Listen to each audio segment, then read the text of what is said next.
একটা মেয়ে ছেলের জন্য কি করতে পারে, একটা মেয়ে কি না করতে পারে যখন প্রিয় মানুষটাকে ভালোবাসে, নিজের বাবা মাকে ছেড়ে চলে যায়, এটা তো আলাদা বিষয়।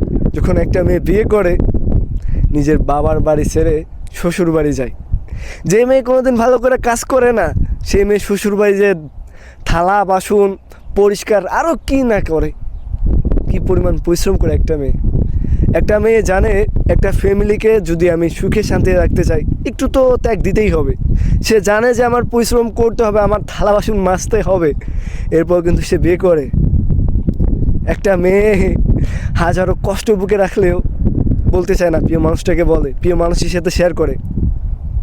তুমি হাজব্যান্ড হও, বাবা হও, যাই হও না কেন, কিন্তু মেয়ের কথা একটু শুনো। কারণ সে যখন তাদের দিলের মধ্যেই যে কষ্টটা কাউকে বলতে না পারে, মানসিক কী পরিমাণ কষ্টের মধ্যে থাকে একমাত্র মেয়ে মানুষই জানে।